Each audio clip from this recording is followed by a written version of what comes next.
tournament, the San Juan Spartans.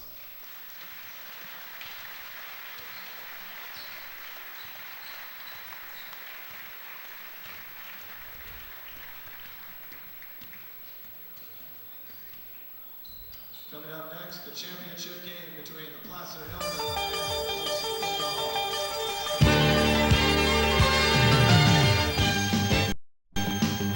Bulldogs. Live from the Earl Craft Gymnasium on the campus of Placer High School in Auburn, Touchdown Productions Championship Television for the Foothills is proud to present the 63rd Kendall Arnett Basketball Tournament. Tonight, the championship game, your Placer Hillmen taking on the Folsom Bulldogs. Right here on your Foothill Game of the Week.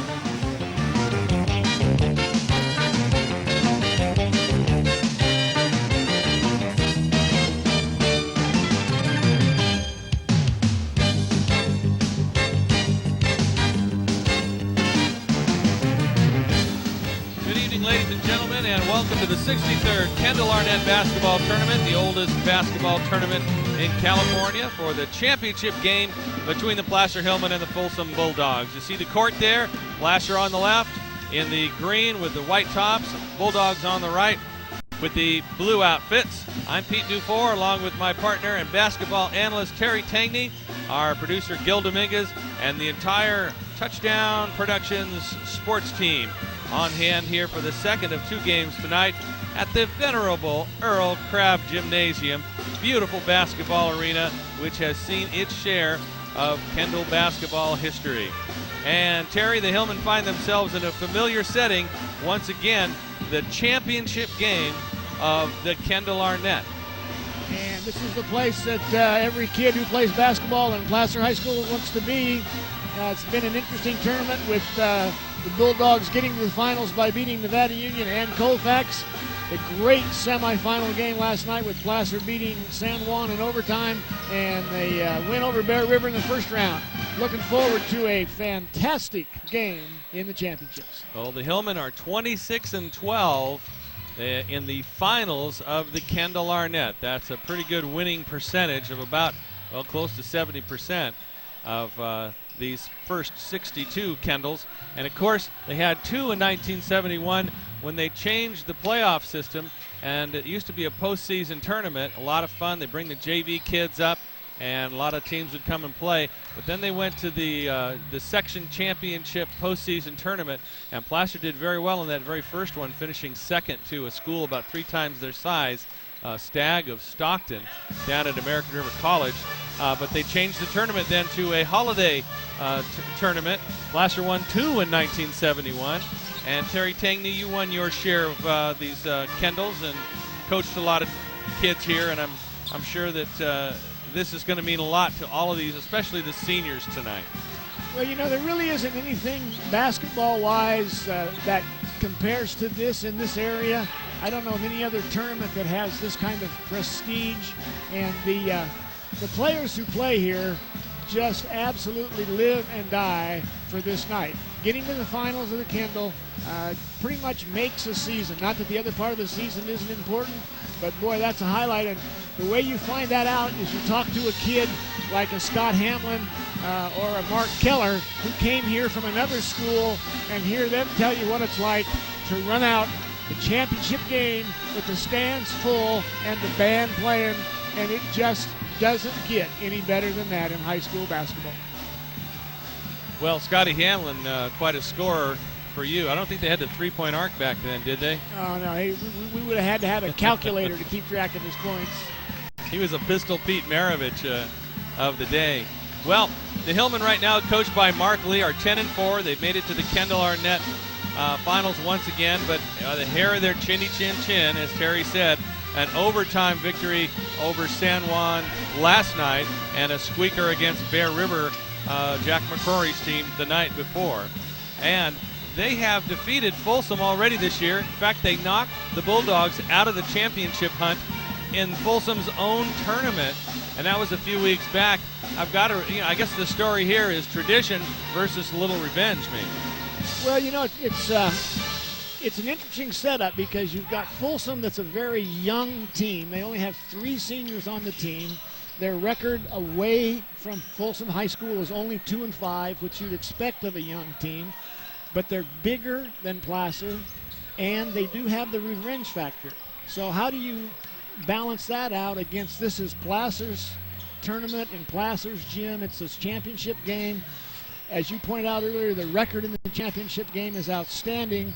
So is that a bigger advantage over Folsom's hide and revenge? Well, we'll just have to wait and see. Well, you're looking at the visitors' side of the Earl Crabb Gym. Right here, I can tell you the side behind us is just about jam-packed, and it was a full house again last night. The old days, you used to have to bring in the bleachers here, but we've been getting some great crowds here.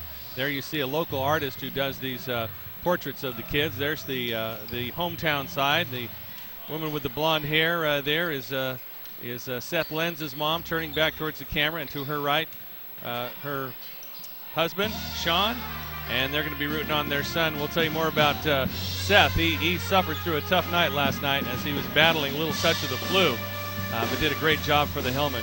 Right now, we must tell you that Touchdown Productions' presentation of the 63rd Kendall Arnett basketball tournament is being underwritten by Liberty Motors and Liberty Motors in Auburn. Liberty Motors is your Dodge, Chrysler, Plymouth dealer, offering a selection of diesel, truck, and sport utility vehicles, including the Dodge Ram 3/4-ton pickup truck with a Cummins turbo diesel engine. Liberty Motors and Liberty Motors in Auburn. Hanson Brothers Construction and HBE Rentals. Orson and Helen Hanson, along with Sue and Larry Peterson, can provide you with ready-mix concrete that is computer-batched, radio-dispatched, and ready for pouring. Hanson Brothers Construction and HBE Rentals. By Top This Truck and Auto Accessories. Chuck Cavros can get you ready for the snow with a selection of accessories, including WeatherGuard, DZ, and Racket truck racks. Top This Truck and Auto Accessories in Grass Valley. Mowell Paint and Glass. The Mowell family carries a wide selection of glass in stock in Grass Valley, including clear and tinted glass, mirrors, plexiglass, shower doors, windows, and windshields. Mowell Paint and Glass. By Taylor Heavy Hauling. Taylor keeps 35 trucks moving with no job too large or too small, specializing in material transportation for contractors including concrete pipes and steel beams and girders. That's Taylor Heavy Hauling. Walker's Office Supply. Mike Anderson and his staff know your business and they know your name and offer a selection of name brand office supplies and furniture with delivery to your home or office. Walker's Office Supplies. And, of course, by Touchdown Productions, championship television for the Foothills since 1997. Thank you for joining us each week for the past 8 years, and Happy New Year from the entire Dominguez, Dufour, and Tangney families. And we will see you next year on Foothill Network stations, including ACTV in Auburn. Now, we're mixing radio in here, as that's K-High Radio. There you see Bob Chapman on the right, play-by-play announcer. We'll see you next year on Channel 20 here in Auburn, which you're watching, and Seabridge Connections Channel 23 in Colfax, Alta Sierra, NCTV Channel 11 in Grass Valley, and Lake of the Pines Channel 7. So there you go, our local network of stations. Terry Tangney and Pete Dufour here with you, and our stat guy Aaron Miles sharpening his pencil, all set to go. Folsom got here by beating a team last night from Colfax. You got a chance to see that ball game, Terry, and what did you think of the matchup last night? Well, I thought that Folsom just played an outstanding game. The big kids inside, the two tall kids, are just really, really tough to deal with, and I think that's going to be Placer's major problem this evening. Kyle Thomas, number 55. You'll be seeing his name a lot. A guy that may be their best athlete is Mike Selling, number 35. They're very athletic, very physical. Thomas is just a sophomore, as Terry was saying, but Mike Selling's a 6'7" senior forward, and he makes a difference in the paint. But going down the lineup, they've got speed. KJ Graham, who doesn't necessarily start, is number 11. He's a very speedy guard. Nick Martin is a junior guard, number 15. You see him out there a lot. Joey Shank, and a kid who probably had a career night last night against Colfax. Colfax did a great job on all the starters and all the the big name players, so to speak, for Folsom, if you can have big name players in high school. But Mitch Lesko, number 23, hit a ton of big buckets for him, and he was really the difference in the game last night. Joel Keegan, Justin Greenfield, Mike Selling, these are the names you're going to be hearing a lot. And for Placer, who are we going to counter with, Terry? How are we going to find a way to keep those big guys from getting all the rebounds? Well, I think Charles Broadhead's going to have a superior game this evening. He's going to have to do something special, and that's a big load for a sophomore to carry. But so far, he showed some pretty good maturity throughout the early parts of this season. Matt Underwood could be a key factor. He's another kid that Placer has. It's a pretty good size, and he's a senior. He's played varsity before. He has a whole year of experience, even though he came off the bench last year, and I like what he does when he comes off the bench. He's one of those kids who understands exactly what his capabilities are and doesn't try to do anything more than that. He started last night. Yes, he started a couple games, and I think that he needs to have a big game. Jared Kuykendall off the bench, I think, is going to be also another key factor. I noticed he had some tape on one of his hands last night. He must have some jammed fingers or something. But again, you have another kid who knows what he's capable of, he knows what he can do, and he knows what he can't do, and doesn't try to do things that he's not supposed to do. And those are the kind of kids you really need to rely on, and they're going to be tested this evening. In the backcourt, the Hillmen have a couple of kids who have been playing basketball since they were knee-high to a scorer's table. Kyle Reeves, number 11, and J.P. Landry, number 10, bookends, and they've been best buddies, and they've been playing ball together forever. And those two work very well together. Reeves is really the featured outside shooter, but I believe he only hit one three-pointer last night, Terry, but it was huge. It was late in the ball game. J.P. Landry hit a huge three-pointer again late in the ball game. Neither one of them had a great shooting night last night. That they need to get off to a good start. Would you agree? Well, yeah, you need those two kids because they're the things that are going to open the court up. Their play, their outside shooting is what will open the court up. And sometimes you say, well, a kid didn't have a great shooting night, and you look at the percentages, and you're probably right. But on the other hand, when they knock down the key baskets, hard to say they had a bad night. Yeah. It's sometimes it's not how many you make, it's when you make them. And the other thing to keep in mind about shooters is most good shooters shoot in streaks. So what Placer may be hoping for is that those two key baskets last night are the beginning of a good shooting streak for those two kids that'll carry over to tonight. Good point. As a basketball coach, hustle and speed and height, those kind of things show up every night, but you got to be sitting on the edge of your chair at the beginning of the game wondering if the shots are going to fall for you. Well, it's just some nights they do and some nights they don't, and that's when you've got to do something else. And I think that's one of the biggest advantages that Placer might have this evening. I'm not really familiar with the Folsom coach. He's a relatively new coach in the area, but Mark loves to tinker. So I know that he spent a lot of time watching film between last night and today's game. I know he's got something thought up, or several things thought up, to counteract the size that Folsom has. I'm looking for some traps out of zone defenses to try and put some pressure on the outside so they can't get the ball inside. You might see some really heavy sagging man-to-man defenses. I think you're going to see some different things this evening so that Placer can counteract and do something to overcome Folsom's height advantage. We've even got the baseball team here tonight ready to roll. We've got everybody, Andy Lanier, Blake Ballantyne, Chris Doherty, Scotty Renfrey, they're on the edge of their seats already, ready to go. I know I talked to Mark a little bit after the first game, and talking to him and his assessment of Folsom, it's just amazing to me as just a guy who comes and watches 20, 30 basketball games a year, how much really goes on that the casual observer like me just doesn't know. It's just amazing the things that you coaches see right off the bat. He was talking about number 22 from Folsom.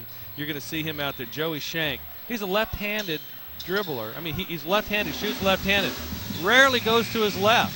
If you watch the whole game, you watch 10 of their games, you might not even notice it. Mark Lee picked it up right away. Those are the kind of things that he does when he scouts a team. And I know he's seen them play about 5 or 6 times this year. I know that Mark Lee will be prepared and have his kids doing what they need to do. He and Dave Thompson do an excellent job of coaching for the Hillmen. Well, I don't think there's any doubt that either one of these two teams will be prepared. They're both going to be ready to play. Folsom knocked out of their own tournament by Placer. I'm sure they didn't like that. They're probably a little upset about that. Placer is playing for the championship of their tournament. I believe the last victory for Placer was in 2000, so it's been a little bit of a drought here. You know they're excited about that. This, ladies and gentlemen, purports to be one fine high school basketball game. Looking forward to it. Right now, the Placer High Pep Band under the direction of Ashley Leach with our national anthem.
There you go. The Placer High Pep Band is here, and it always is nice when they're here. The Auburn Journal is here. Michael Kirby taking photographs. We've got Todd Moorhorse. The basketball writer is here, and we've got it all going on. We've got, of course, Auburn Community Television and the folks from all of our network of stations and Touchdown Productions. You know, there's an interesting sidelight I just noticed here, Pete. Folsom High School won the first two Kendall Arnett tournaments, the second of their victories in 1944. So this has been 60 years since they've been in the finals. And guess who they beat that year in the finals by 7 points? Don't tell me they beat the Hillmen. I won't tell you, but I'm telling you they beat Placer. So we got revenge on our side, right, Terry? On both sides. It's taken 60 years to get even. We hope we get even. Unbelievable. Folsom and San Juan, I believe both at one time were members of the Sierra Foothill League. And big supporters here. Folsom always has had good teams here in the playoffs, and in the Kendall Arnett. I remember from years ago how they always would show up, and who was that fiery coach that they had? Stan Harms. He was something else. One of the finest coaching gentlemen you'll ever meet, one of the finest gentlemen you ever would meet. But when they tossed the ball up, Stan had a fire that most people don't have, especially against referees. I tell you, some of the finest people I've met have been high school basketball coaches. And we're going to get to meet a couple of more at halftime as Tom Barry, who coached here in the late 60s through the 70s, is going to be here along with Wendell Witt, who coached here before you took over, right? Yes, I was Wendell's assistant. And we're getting ready to start it off. That's Kyle Thomas in the blue and Seth Lenz in the white. And Thomas wins the tip, but it's controlled by Charles Broadhead. The Hillmen like that early offense. And here's Seth Lenz with an 18-footer, no good. That putback is by Reeves. Or is that, yeah, that's Reeves. And he's fouled. And he'll go to the line and shoot two. One thing you look for in a big game like this is the first 3 minutes of play. Who's ready? Who's executing well? The first 3 minutes of the game can be critical. Well, there we go. Kyle Reeves hits his first shot. It's a free throw. Explain that early O here in just a bit. The second one crawls over the rim, and it's good. The Hillmen with a 2-0 lead. This is the young man who had a great game against Colfax, but he gives it up there. That's Jeremy Bunnell, and he lays it up too hard, no good. But the putback is by J.P. Landry. The Hillmen have a 4-0 lead. This is exactly what Folsom didn't want to do. Not only have they given up 4 points right off the bat, they've had a turnover, a second turnover now, and they've given up 2 offensive rebounds. Kyle Reeves with the left-handed layup, and he's got 4 points on the night. It's 6-0 Hillmen, and we are less than a minute into this ball game. You might be seeing a little bit of the inexperience of the young Folsom team. Remember, they only have 3 seniors on their entire squad. They may be a little bit nervous. Foul was on Kyle Reeves, his first foul of the ball game. 2 turnovers by Folsom, 2 offensive rebounds by the Hillmen in less than a minute. I'm sure Folsom is not happy, and Placer is ecstatic. No time to be ecstatic. Got to play defense. Yeah. 32, Joel Keegan with the basket. And it looks like Mark has done just what we talked about in the pregame show. It looks like he's out in a little bit of a zone trap to start the game. Backdoor play, but Landry couldn't get to the hole. Lenz does, but he can't get it to go. And it's Folsom ball. This young man I was telling you about, he's left-handed, but never goes to his left. Here we are. We're man-to-man for Placer now. We'll see how they can deal with their big guys straight up. Maybe the best athlete on the floor right there. Around and off, no good. And over the back will be a foul called on Joel Keegan. That's the second foul of the ball game for Folsom. 6:35 remaining here in the first period. Just underway, the championship game of the 63rd Kendall Arnett. Great place to be. There's Reeves, gets to the hole, has it knocked out of his hands though. Here come the Bulldogs. Shank lays it up with the left hand and scores. A little floater in the lane. Joey Shank makes it a 6-4 ball game. Hillmen with the 2-point lead.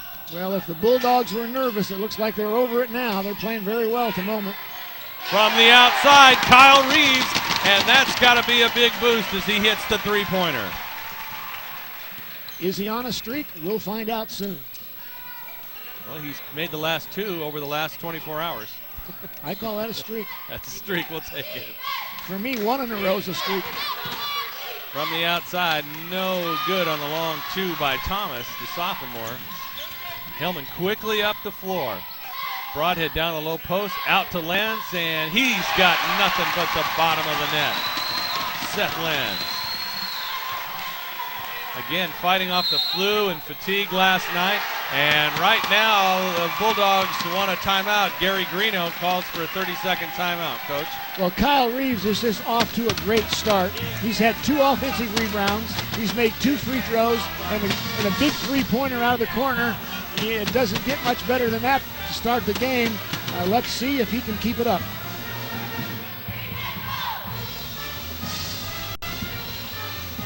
Our officials tonight are Mike Morrell, he's the one on your right. And the 2 on the left are Brian Moore and Greg Oliver. Got the Placer cheerleaders here. So great to see the cheerleaders back after a year's absence. Looking great in their brand new uniforms. Their stunts are getting better all the time. They're getting very athletic, this cheerleading squad. These are 3 top officials, Pete, out of the local association, and a little known thing about this tournament is the officials actually beg to get up here to this tournament. They love to come here, and getting assigned the championship game in this tournament is a big event in the local California Officials Association. Isn't that something? And this court is actually a 2-story gym, and it's built over wood supports. It's not one of these gyms that is built on a concrete floor. Officials love working on this floor. Easy on the legs. There's the high-low action out of the early offense for the Hillmen.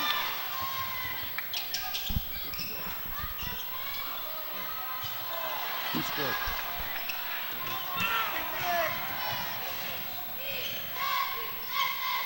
Trying to get the ball, but there's J.P. Landry. This young man's fearless. And that's Folsom's 3rd turnover already. Great pass. Charles Broadhead can't convert. It would have been an assist for Jeremy Bunnell. Tremendous vision by Bunnell, seeing the wide open player under the basket. Unfortunately, unable to convert.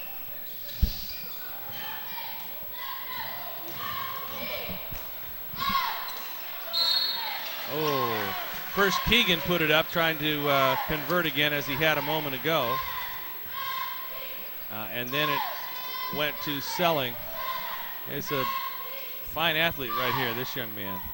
Well, I think he needs, for Folsom to be successful, I think he needs the ball in his hands a little bit more. Early in the game, it doesn't look like they're really looking for him, and he's the biggest player on the court, and he's awfully good down there in the low post area.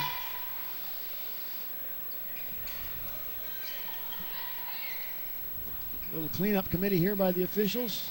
Some moisture on the floor. They got to do a little bit of everything, don't they? Well, yeah, but they get so well paid that they need to do that. It is nice to know, however, that they do have the safety of the players on their minds at all times. Always looking. And Seth lands with the rebound. Good to see him back strong tonight.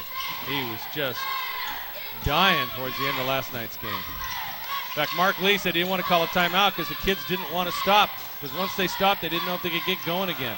Broadhead from Landry, no good. Lenz with the rebound. He goes up tough and can't get it to drop. Fights for the rebound, gets it again.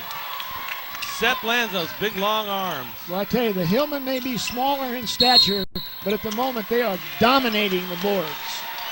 That foul is on number 32, Joel Keegan. That's his second personal here in the first quarter, with just under 4 minutes to go, halfway through the first quarter. Hillman had an 11-3 lead. It's been 5 unanswered points for Folsom now. It's 11-8. Placer with the lead. And coming into the ball game, number 30, Luke Mazzotti. We've got a leak. Well, it's been raining pretty heavy here in Auburn for several days now, and this gym has been notorious for having a leaky roof. If I win the lottery, I haven't checked my ticket from last night. I guess nobody won the big one. I'll play again Saturday. If I win, new roof for the Earl Crowd. But that's all we're doing. New roof, a little paint, or leaving this place alone. Well, it's no big deal. It only leaks when it rains. I don't understand why it's. We never have this problem during summer ball. It either rains or snows during the Kendall. That's just to make it tough on Gill getting back up to Grass Valley.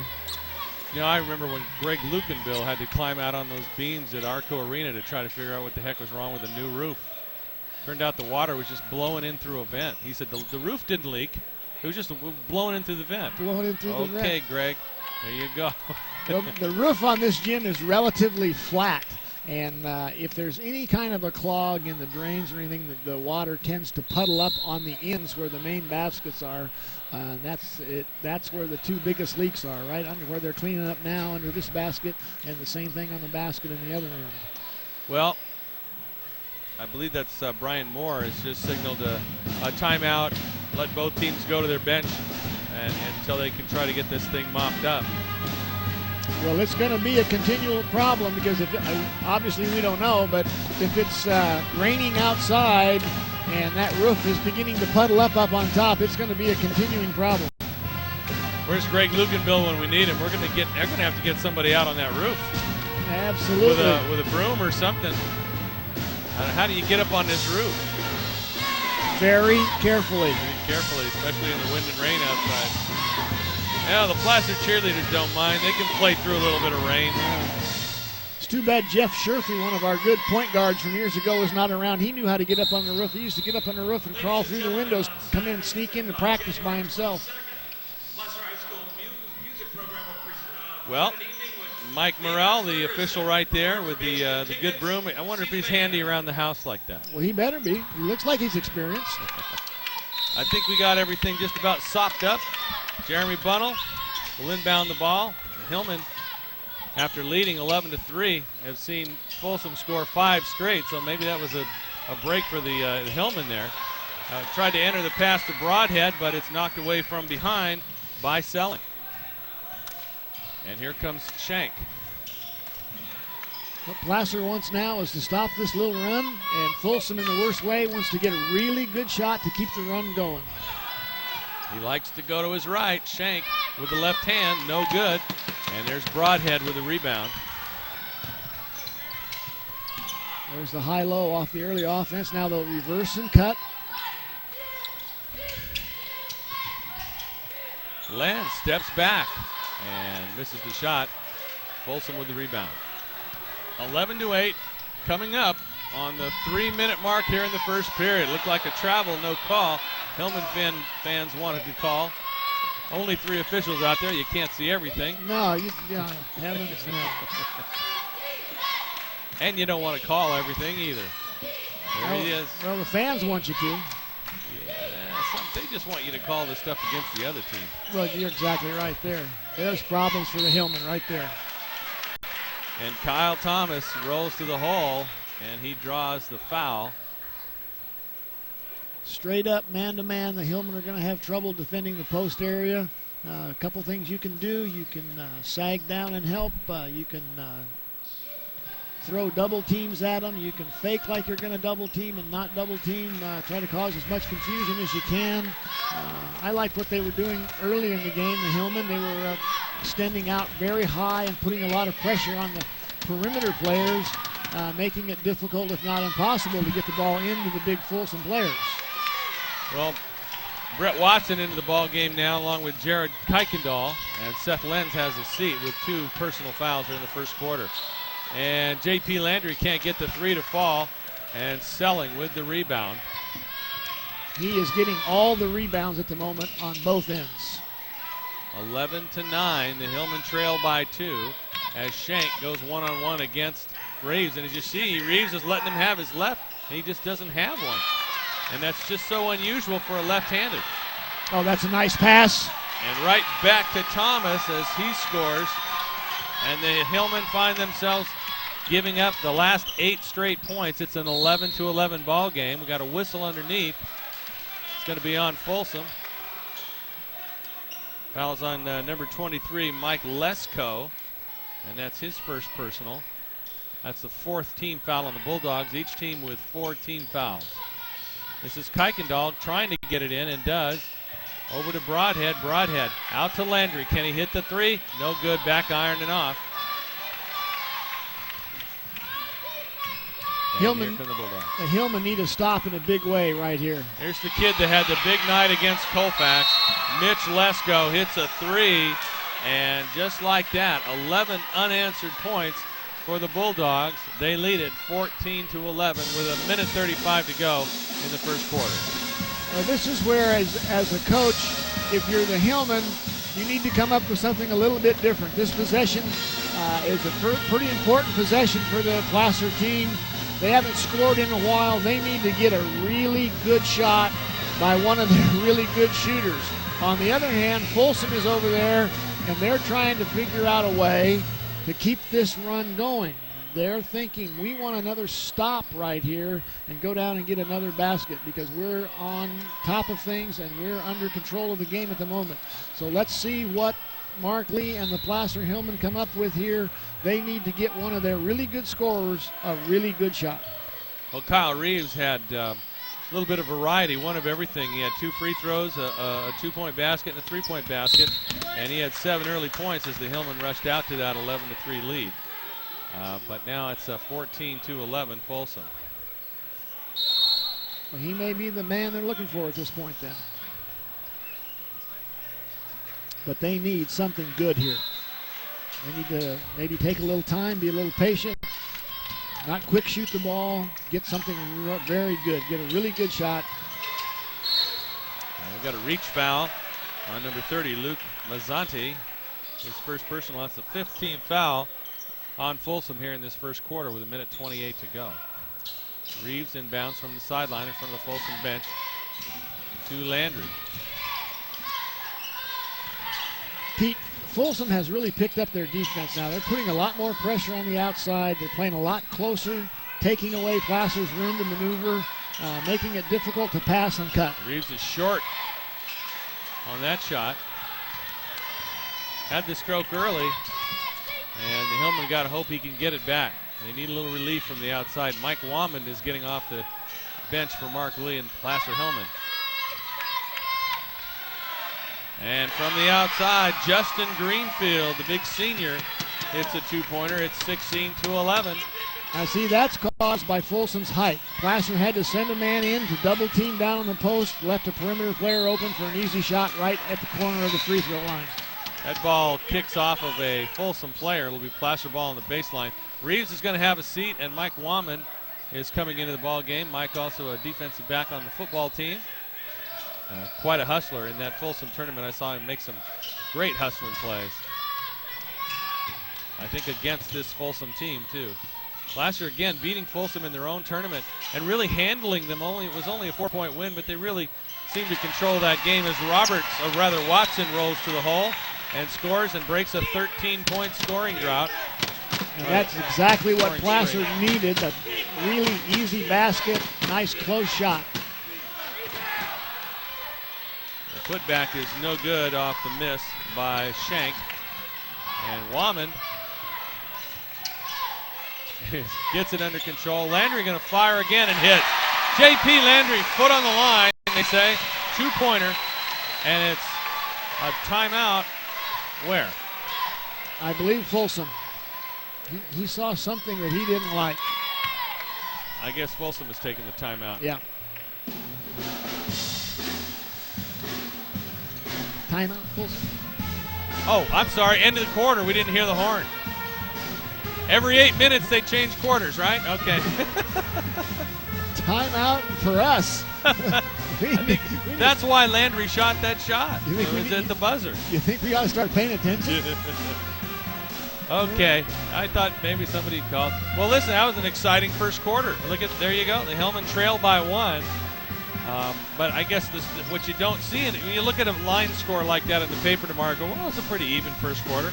Well, yeah, it was, except the Hillmen at one point led by 8, and then you had a 13-point run by Folsom. It's a quarter of streaks, a quarter of runs, and if that continues, we may have one of those games where the last team with the ball in their hands is the winner. Of course, Gil, you got to reverse those teams now. Placer's the home team, so they got to be on the bottom, and Folsom's got to be on the top.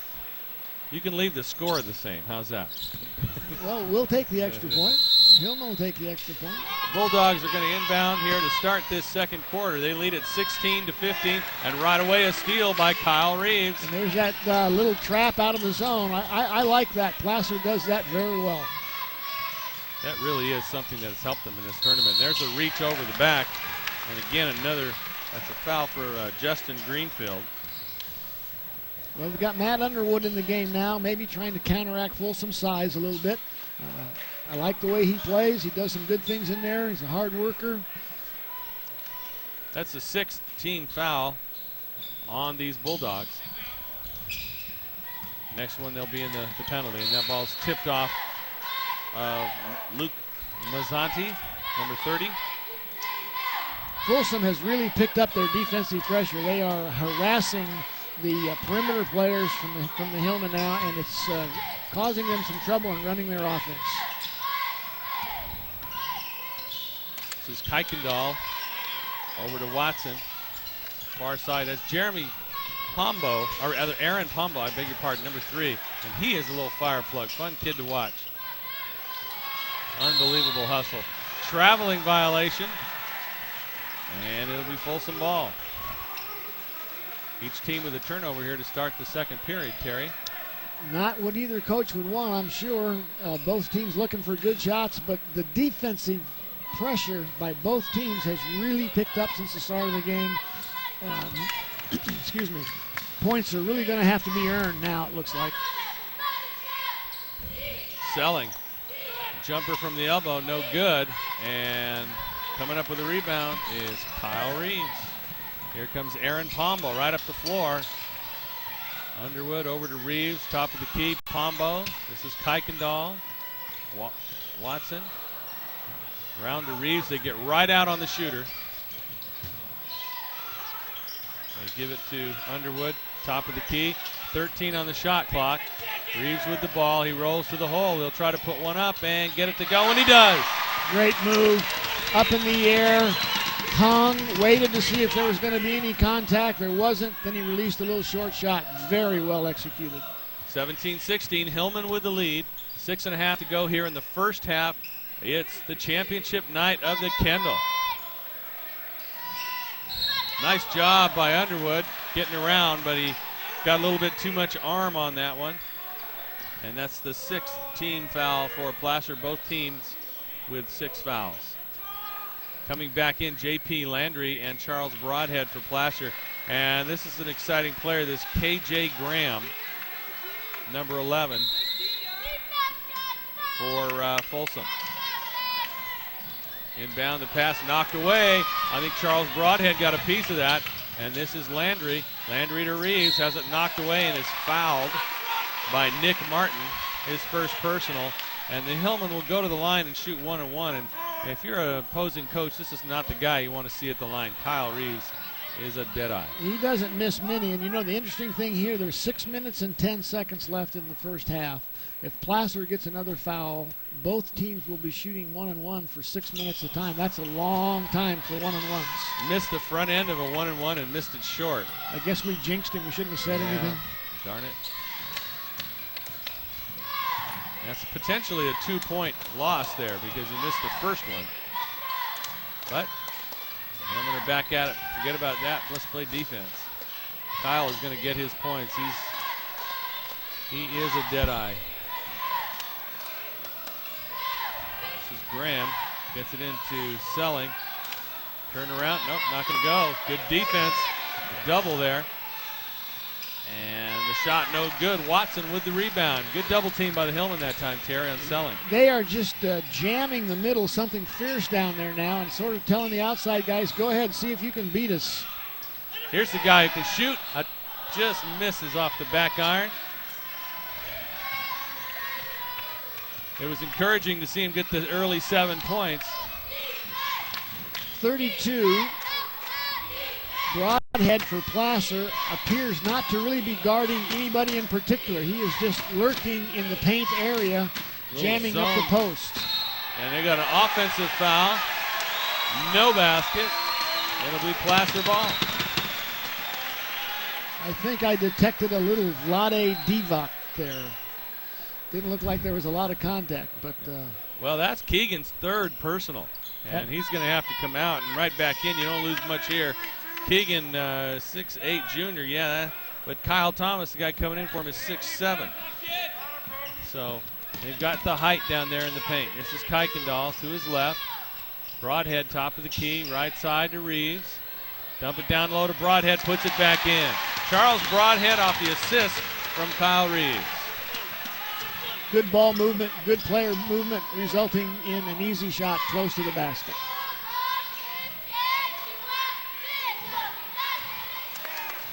Hillmen lead it by 3, and they've got the ball again. Here comes Reeves, top of the key, and no good. The miss by Watson. Hillmen are getting some good open looks, and we got a timeout, Folsom. My guess is they're going to talk about what Placer's doing defensively. And as I stated just a few minutes ago, it looks like they've assigned Broadhead to somebody who's a non-scorer, and he literally is not guarding that man. He's just playing a zone. He's playing a one-man zone in the paint and doubling if the ball comes in there at any time or trying to deflect passes. So I would imagine that Folsom right now is talking about what they're going to do to counteract that. Now it may be they'll put a player in who can shoot a little better, who can score a little better, forcing Broadhead to guard him, or they may have some particular offensive motion that could and take advantage of that. Coaches make adjustments. Our producer makes adjustments. Look at that. The Hillmen on the bottom, the home team on the bottom, just like that. Your wish is his command. The team that makes the adjustments is the team. Now, it's what's fun is, while Coach Greeno for Folsom is making that adjustment, Coach Lee for Placer is making another adjustment. Says, okay, now they're going to change, and I want you guys to be aware of this, because we're going to go do this now. Exactly. Maybe for the first time down the floor, and then we're going to change back. Change back, or you may do 2 or 3 possessions, and it looks like he's got Broadhead assigned to number 55, Kyle Thomas now, and if that's the case, he will not be able to sag off of him because he's too big. They're fronting him. No, they're fronting Selling. They're in their little zone now. Yeah. And Selling still gets to the hoop, but can't get it to drop. Had the foul on Landry earlier, and this foul is on number 20, Kuykendall, his first personal. It's always interesting to watch the cat and mouse game played by the coaches. Of course, the players have to go out there and execute what the coaches are asking them to do. But one of the most interesting things about watching athletics, not only basketball, is to see what the coaches do and the changes and adjustments they make, and then the counter changes and adjustments that the other coach makes. Kuykendall, nice drive to the baseline, but he's double teamed and has the ball stolen away by Selling. Well, Selling wasn't buying on that one. He got in there among the trees and got lost in the forest. Now Broadhead's a little out of position here, but Graham's pass goes off of Selling's hands. Oh, and they're giving that ball to Folsom. I thought it went off of Selling's hands, but another Hillman must have touched it. Mike Morrell, the official right on that one. 3 very good officials here tonight. As good as you're going to get. Some of these officials are in charge of the training programs for other officials. Yes, they are. That's how good they are. That's how good they are. And you know, the other thing that's really neat, I think, I love the gray official shirts. I do too. Rather than the classic black and white stripes, I love these gray ones, and they don't wear them very often. Just for the finals of the Kendall Arnett, I'm telling you. Justifiably so. Now, Coach Greeno is trying to get a player in the ball game, but it was an official's timeout there, and they didn't want to let him in. And this shot is no good by Lesko. Again, that kid had a good night last night and beat Colfax. Wade Wolf's team played a great tournament. 3 really good games against 3 good squads, and came out here with 4th place. Broadhead says, I'll take this, and he does. Charles Broadhead, that young man is so fun to watch, and the sophomore picks up his first points of the night. A 3-pointer, and the Hillmen lead it by 5, 22-17. Down to Selling in the paint, and he misses that shot. Just no stopping that. No, but they did force him to go to his right. He is left-handed, and that ball didn't go up very authoritatively. Look at Watson off the pass from Kyle Reeves. Reeves gets an assist on that. And it's 24-17. The Hillmen on a bit of a run right now.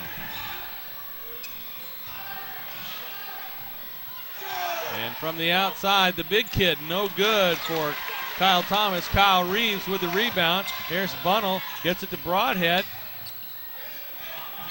And look how far he's got Selling away from the hoop. But they got another guy, 6'7", standing underneath the basket. Roberts going to drive, leaves it for Bunnell, goes baseline. And they got him on the side of the head. I'm not sure who the foul's going to be. It'll be a shooting foul, I know that much. And it's on number 23. That's Lesko again. That's his second personal. And Bunnell will go to the line shooting 2. 9th team foul for the Bulldogs. And Bunnell, a left-hander, nets it, and the Hillmen are up 25-17. Folsom at the moment is looking a little frustrated. They're a little impatient with their offense. They're quick shooting the ball. They don't look to be like they're on balance for their shots. A little bit of frustration for the Bulldogs at the moment. I missed an earlier basket by Charles Broadhead. He's got 5 on the night. He had that nice layup on the assist from Reeves earlier. From the outside, the 3, no good. Reeves with the rebound. Off the miss from Thomas again. Bunnell, guarded by Lesko. This is Broadhead, guarded by Selling, top of the key. Bunnell, Lesko on him again. J.P. Landry feeds to Broadhead. He wants to take him down low, maybe draw a foul. Reeves, 4-3, no good. But Broadhead with the offensive board. He scores, count it, and send him to the line.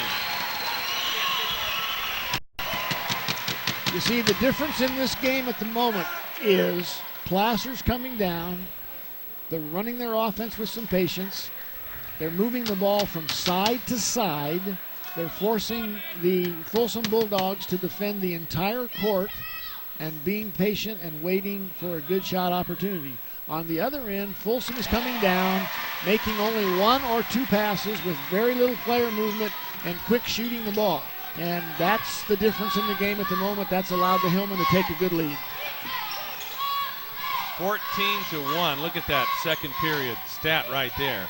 After the Hillmen, it's a game of streaks, of runs, and the Hillmen run just ended there. After they gave up 13 straight in the first quarter, they outscored Folsom 14-1 in the second, and now make it 14-3. That was a three-pointer at 14-4. Broadhead comes back and misses the shot. The rebound by Shank. Here he comes. Up the right side, and from downtown, Shank nails a three-pointer. 29-3 is the score.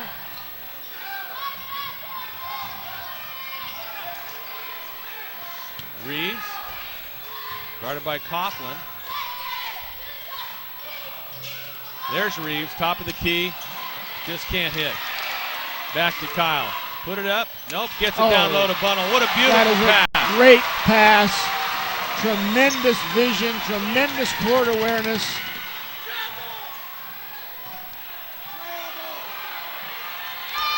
Bunnell with a rebound, and he is fouled. And two officials call it. Folsom had hit two baskets previous to that possession, but then again, they fell back into their own habit. They came down, they kept the ball only on one side of the court, two passes, and shot a shot that really wasn't that good of a shot. And that's what's got them in this little bit of a deficit right here at the moment. And then they gang tackled Bunnell, and look, Bunnell's on the line shooting two. Yeah, he got to go 90 feet or whatever the length of this particular court is, and the first one's good. And with no effort, the Hillmen come all the way down the other side and score two. It looks like he's going to score two for free. He's a good one. Jeremy Bunnell.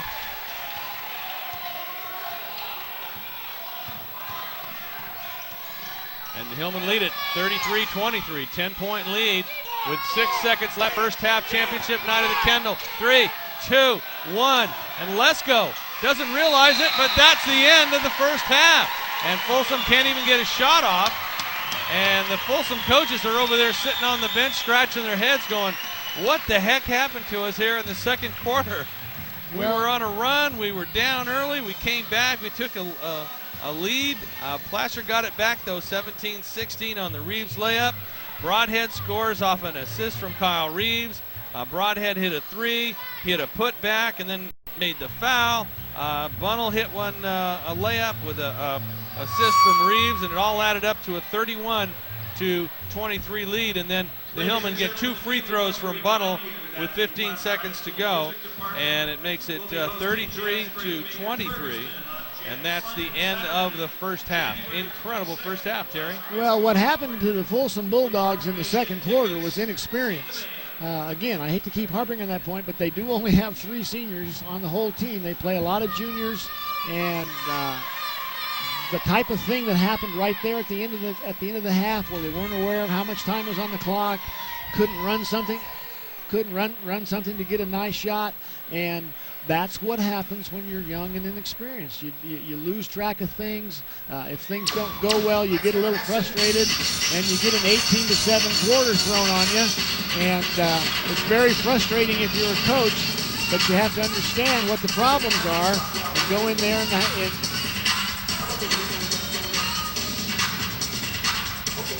let's enjoy these Placer High School cheerleaders.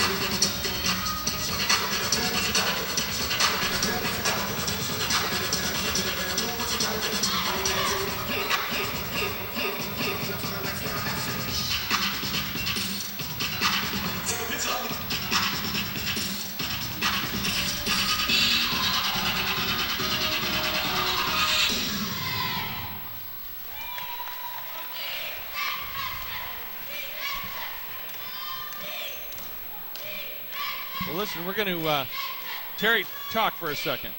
We got to mention who's going to be who's bringing us this game.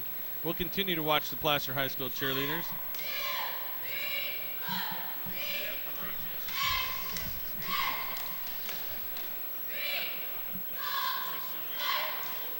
Remember, a year ago we didn't even have cheerleaders here at Placer.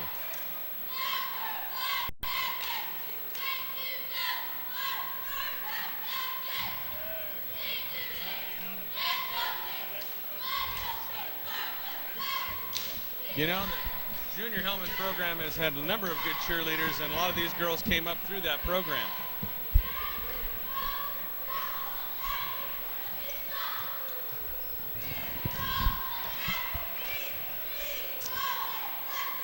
Well, Pete is off to one of our remote microphones, and he's going to do some interviews here at halftime with Coach Tom Berry and Coach Wendell Witt,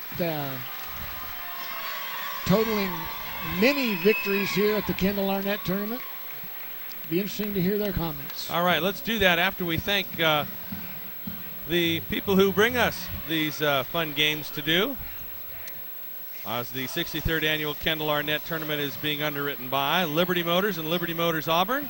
Owner Gary Alkenbrack, Auburn manager Val Vidigan, and Gene Smith are proud to announce the opening of Liberty Motors in Auburn and remind you to drive safely this New Year's Eve. They'll see you in 2005. Liberty Motors, the one in Grass Valley, and Liberty Motors, the one in Auburn. Hanson Brothers Construction and HBE Rentals. HBE Rental Manager Craig Arthur knows you have lots of work to do next year, so he carries a variety of tools and machines on hand to help you 7 days a week, and the Hanson family wishes you a Happy New Year. Hanson Brothers Construction and HBE Rentals. Top This Truck Auto Accessories. Don't let your truck go topless this winter. Give it attitude and keep it warm with a tonneau cover by Snug Top with a lifetime warranty. Top This Truck and Auto Accessories.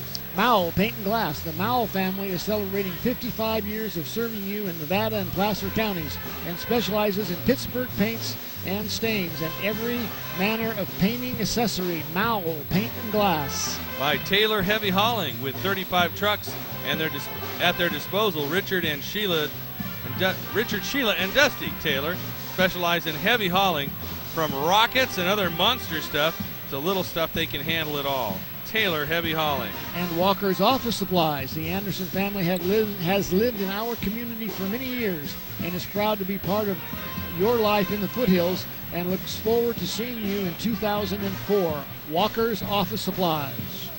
And by Touchdown Productions, championship television for the foothills. Happy New Year from the entire Dominguez, Dufour, and Tangney families and everyone on the Touchdown Productions sports team. We hope 2005 is your best ever. Now let's get Wendell Witt and Tom Berry to come on over here. I can't get too far away from my tether here, but we're going to start off with Wendell Witt. And for a while we called this the Wendell Arnett tournament because Coach Wendell Witt, did you ever lose a Kendall Arnett? We lost some games, but we never lost a final. Oh, yeah, sorry. Let's turn that mic up a little bit. Yeah, we did. We won 7 of them when I was coaching, and only 1 year did we lose in the finals. You won 7 Kendall Arnetts. Yes, in 11 years. And you lost the last one? No, we lost the second one. The first one we won. The second year I lost to Turlock. You even remember who it was, huh? Oh, yes. They had a big player by the name of Lopes, and he was awesome. And coaches never forget the ones that get the dagger in the heart. Well, listen, over the years we've had some good crowds. We've got a pretty good crowd here tonight. Had a great one last night. Kind of reminds me of the old Kendall Arnett. It sure does. It's fun to see all the people out, and I know that it's a community event, so that's just wonderful that they continue to support it the way they do. Well, Folsom has some outstanding athletes out there right now. Mark Lee's doing a pretty good job keeping his team in the ball game. Now they're up by 10. I know it's hard to believe, but his kids play so hard, and it just seems like the tournament, and it should be, is probably more important to the Placer kids than it is the Folsom kids. And as a result, I think that's why we got this 10-point lead. They're just playing with a little bit more heart than Folsom is. Is there, in your experience, is there a tournament that compares to this, the tradition, the high school tournament, anything like this? As my friend Terry said, it's the oldest and finest tournament in the state of California, and I've never seen anything like it at the high school level. Terry was your assistant coach, and then yes, you launched him onto stardom. Yes, he was. You pretty happy with your pupil over here? Very much, very much. He's an outstanding coach and just wonderful to work with. We had a great time together and a lot of success. Well, I would echo that as well. He's my coach over here. I enjoy being coached by him. What's your favorite Kendall Arnett memory? It's hard to say. Every year was special, but probably the first one. we were down to Nevada Union by 20 points at halftime and ended up beating them by 10. And of course, it was my first Kendall, and Placer hadn't won one in 4 or 5 years, so that was big. But coaching my son was also fun. He won a couple tournaments when he was playing, but every one was a special one. It's hard to just choose one, but if I had to, it'd probably be the first one. Thanks, Wendell. Appreciate you. Thank you. Coming by and saying hi. Wendell Witt. Let's get Tom Barry in here. Now, Tom has the distinction of being the only coach to win 2 Kendall Arnett's in 1 year, because they changed the tournament over. That's right, 1971 and 1971. And when did you stop coaching here? Probably never. I come in the stands and I coach all night long, Peter. I sit up there and I see all these things, and I know nothing about basketball anymore. No, it's I stopped coaching at Placer in '79, and I went down to Sierra for 4 years and coached down there. College coach and high school coach. He's got it all on his resume. Placer was much better. And also, he's also a cable TV commentator as well. Your favorite Kendall Arnett's, maybe the ones with the team from the Bay Area that we had so much fun with. You're talking about Jefferson? I'm talking about Jefferson High School. Yeah, they were a standard in the tournament. I think if you look in the tournament records in the front of the program, you'll see Jefferson was in the finals maybe 5 or 6 times up here. They had a lot of good players, a lot of good friends and memories from playing Jefferson with their coaches, Mick Kelly, and a lot of their players. And our young men up here got to be real good friends with those young men down there. I heard some stories about when they went down to Daly City. Maybe they were too good. Well, those are stories told, not on TV. All right. What do you think of? How do you think Mark Lee's doing here in the first half with his squad? I think they're doing very well. I think they're playing really hard. I think Lentz in the last 2 games has done a great job on the boards, making things happen.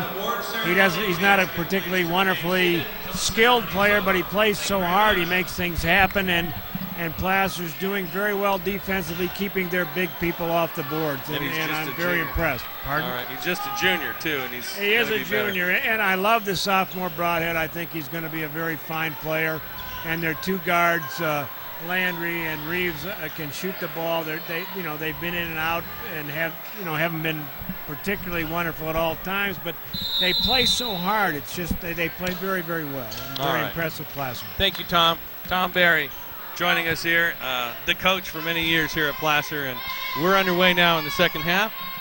And right off the bat, we've got a turnover as Placer gives the ball back to Folsom. See if I can reach over here and put this crowd mic back where it goes. Can you, Tom, can you plug that in for me? We're going to make an engineer out of Tom. It's a good thing that you can multitask, Pete, because the game is going on without you. And for the first possession, Folsom is doing better at what we talked about with a little more patience on offense.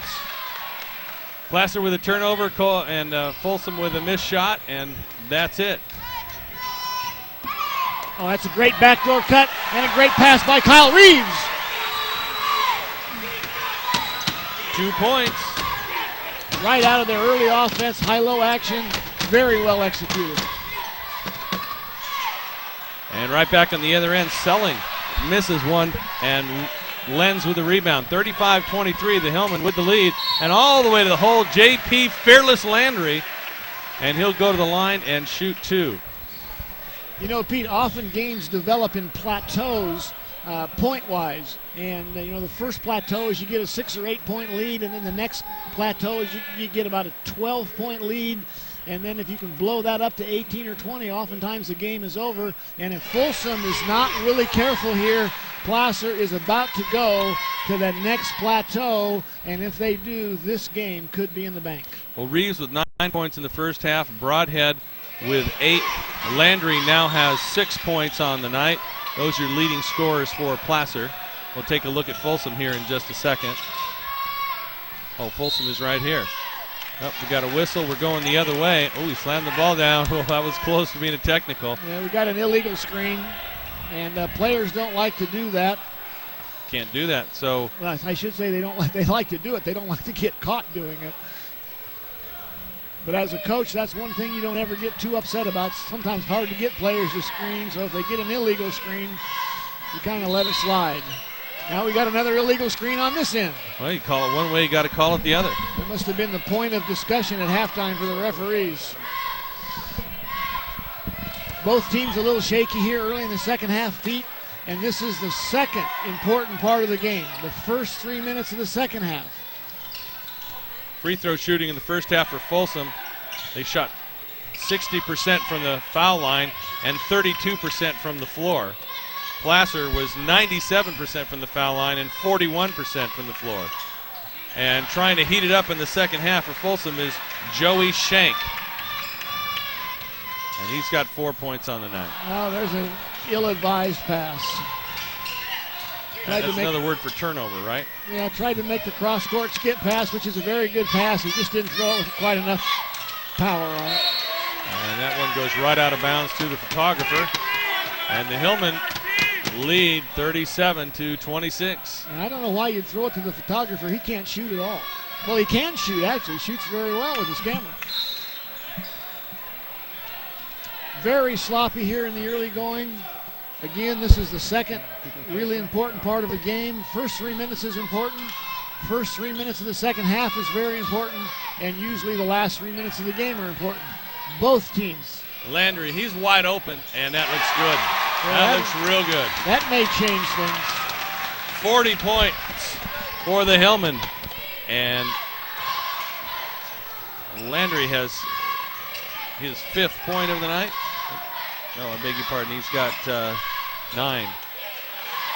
And that one crawls around and in by Joel Keegan. Keegan has 7 points for the evening.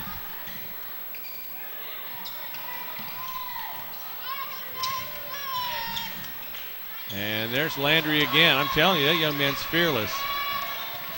Terry. He'll go to the hole. Well, you know, he's got great body control, and he can get in there, and he can hang and let a little contact take place, and doesn't get himself in too much trouble. And look at that. Picks that ball up out of the key. Head up the court. Lands with a head fake. Rolls to the hole, and oh, not a great shot. Looked like he stumbled a little bit off balance when he got to the glass. No, that's just how Seth runs. You're going to say that on TV? He's a fine young man. I know the family well. Great people. And Seth, I tell you, he's improved 300% from last year when he played varsity ball as a sophomore on a team that just was not very good. And a lot of the kids came back this year, dedicated themselves in the offseason. This is a team that won 1 league game last year, Terry, and I think they're going to be somewhat of a force in the Sierra Foothill League, which is a very strong league this year. It is going to be an amazingly even league. 3 losses could win the Sierra Foothill League. Very easily. I certainly don't think anybody will go undefeated. They're running a double low post here, and no, they can't hit their turnaround shots. Placer doing a good job of getting a hand in the face, and if Folsom's not successful on those little turnaround 8-footers, Placer is going to do well tonight. Oh, bad pass and a turnover. Stepping in front of it is Mazzanti, taking it all the way, and it's a 40-30 lead. Placer up by 10 as we approach the halfway point in the 3rd period. And we got a foul on. Something going on with JP and one of their players. I'm not exactly sure what it is, but there's some pushing and shoving going on out there. Foul was on Folsom, and it is on number 30, Mazzante. That's his 2nd personal and 3rd team foul on the Bulldogs.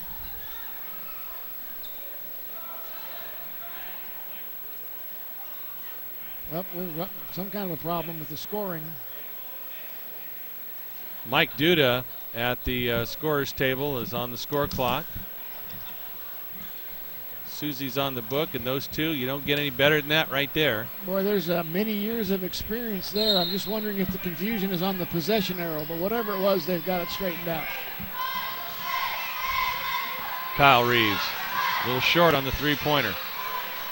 He's shooting a little bit quick. He looks like he's not quite ready to shoot the ball. And he was ready to shoot that one. It just didn't go. Well, The turnover, turnaround shot, no good. And Folsom is just trying to do whatever they can to score from the outside. Look at Broadhead, nice move. Gets the ball back, clears the key. Bunnell around to Landry. Double dribble they called him for. Using two hands at the same time to dribble is against the rules. I don't think you're going to get away with that unless you're really quick. Not with three officials out Not here. with three officials. Six eyes is probably going to get you. 40-30. Hillmen with a 10-point lead. We're at the 3.5-minute mark in the third period. Bunnell reaching a little bit too much, and he fouls number 55, Kyle Thomas. And for Bunnell, that is his first personal and third team foul on the Hillmen. Seth Lenz is going to check back in for Brett Watson. What a good job Brett Watson has done for the Hillmen off the bench. I like the way Brett has played tonight. He's brought some consistency and some good defense to the Hillmen. Folsom tried the John Havlicek to Bill Russell lob play there, and it didn't work. Well, they didn't have either one of those guys. Yeah, that's why. the problem. This has been a very sloppy quarter so far. Both teams. Broadhead, nope.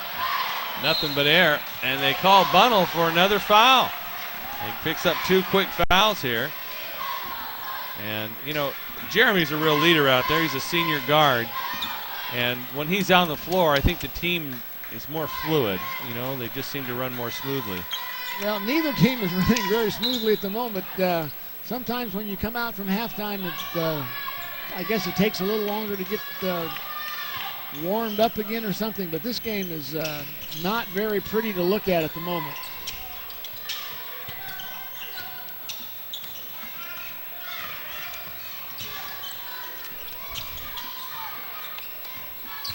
Good ball movement, but nice roll to the hoop there. As Kyle Thomas, the big sophomore. Well, that's one of the few Draws the times foul.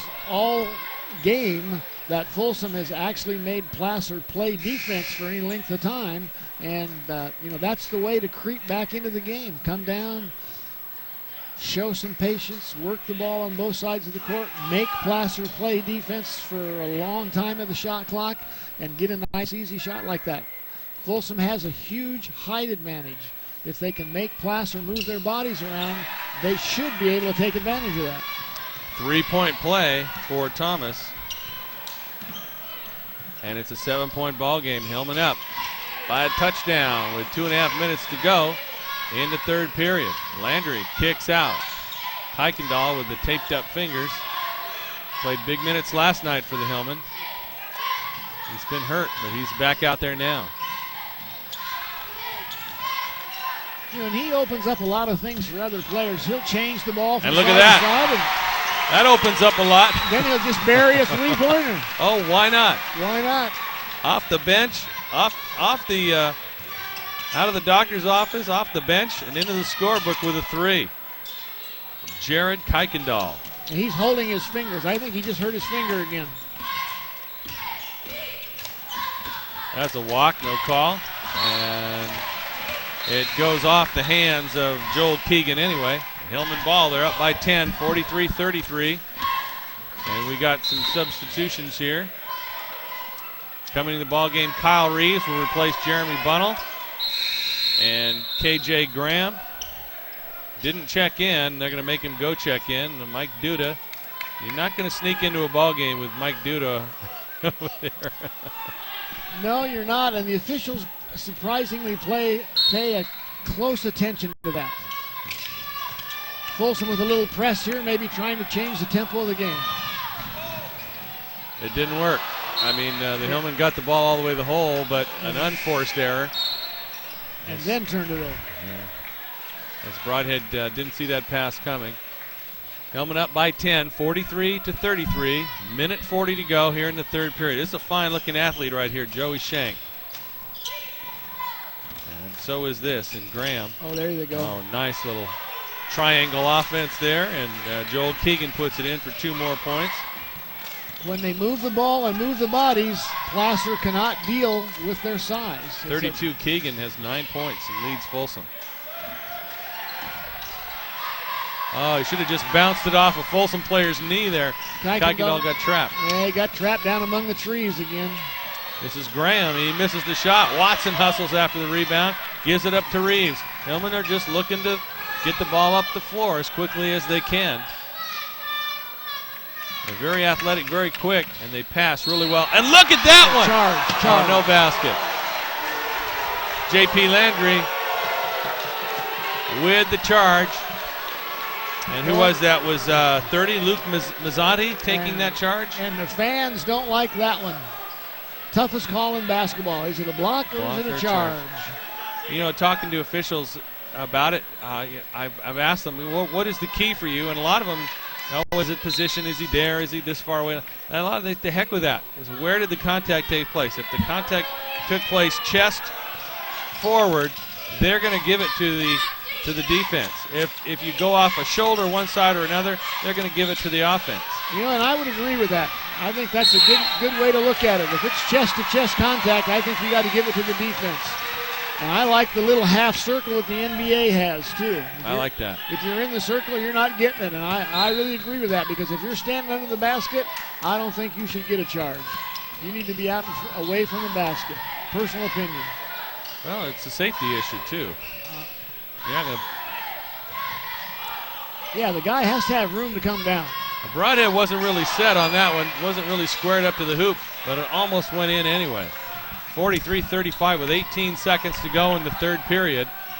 And Folsom looking to close the gap here to 6 or maybe 5 if they can. Here's Shank with the bank, and it's money. And they managed to make it a 6-point ball game as Landry shot a little short at the end of the third period. 43-37 is the score. And that's pretty close for comfort as we're coming down the home stretch of the Kendall. Well, we talked about the plateaus, Pete, and Placer had a chance to take it up to another plateau, and they weren't able to do that, and consequently Folsom has clawed right back into this game. That wasn't a very pretty quarter by either team, but Folsom has managed to cut the deficit to just 6 points. Well, they outscored the Hillmen 14-10 in that period, as you see on the screen. And so a 6-point lead. I guess it was kind of an ugly third period in a way, but if you're the Hillmen, what do you got to do from this point? Well, it looks like Folsom is trying to apply a little bit more pressure, trying to make it more difficult for the Hillmen to get the ball up the court. They have big players who can guard the basket, so as we saw in that one instance, even when Placer got the ball up through the pressure, they were still forced into a turnover because the big players are right there at the basket. So if Folsom continues to do that, Placer will need to come up with a strategy where they can get through the press and get a nice shot to conclude their press offense. If you play against a team that's going to put pressure on you, you have to hurt them. You can't just get the ball up. You've got to hurt them.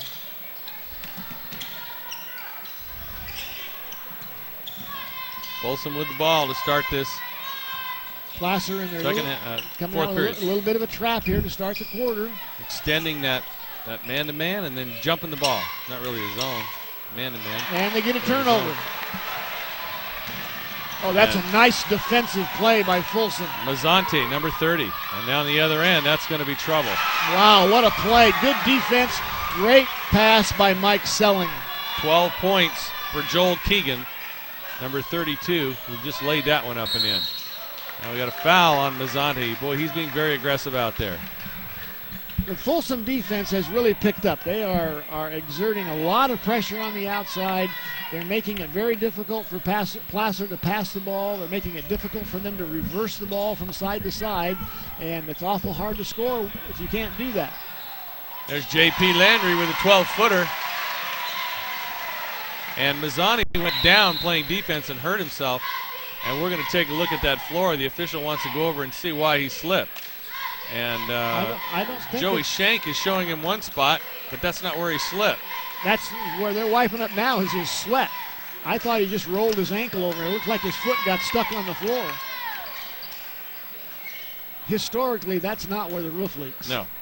We know where the roof leaks. Right under the basket. So we'll see how aggressive Mazzani can be on defense now with that stinger, or is that him over there getting a drink of water? Yeah. Well, when he got up, he was limping back down the court. I think his foot just got stuck and he rolled his ankle. Mitch Lesko, number 23, into the ball game for Mazzante for Folsom. And right now, Placer with a 6-point lead. 7 minutes to go in the Kendall Arnett tournament. This is Lesko. He's the kid that beat Colfax.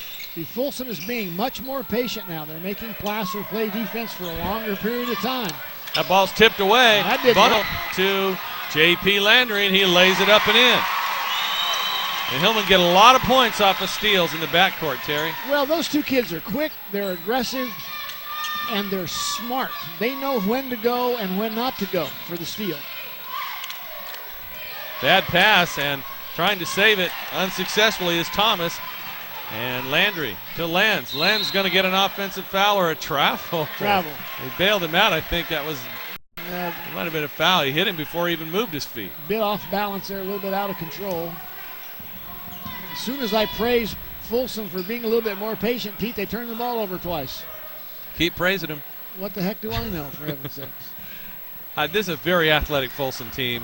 I've seen them play 3 or 4 times now, and they can do things out there with the basketball that most players can't. Well, they're not only big, but they're agile. Athletic. They can move around. They move their feet well. They don't get off balance too much.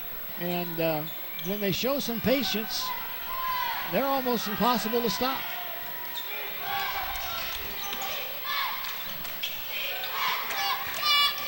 Oh, that one almost knocked away from behind by Lenz, who had a big steal in last night's win over San Juan. Oh, there's an athletic move. It didn't go, but Schenk, I don't know how he got that ball up and around the rim. This is Bunnell on the early O. Over to Reeves for 2, no good. And Placer gets the ball on the outlet pass.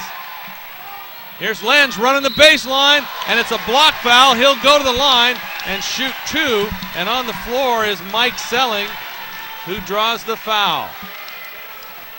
You know what I like about this group of officials, Pete, is when they get a close call like that could go either way, they don't hesitate. They blow the whistle, call a foul. There's no doubt in your mind that they're sure what happened. And as a coach and a fan, you should appreciate that. And most coaches do appreciate that, and they won't get too excited about those kinds of calls. Fans sometimes will get upset, but anytime a referee blows his whistle, calls a foul right away, especially on a block charge, you can be pretty sure he's got it right. Seth Lenz.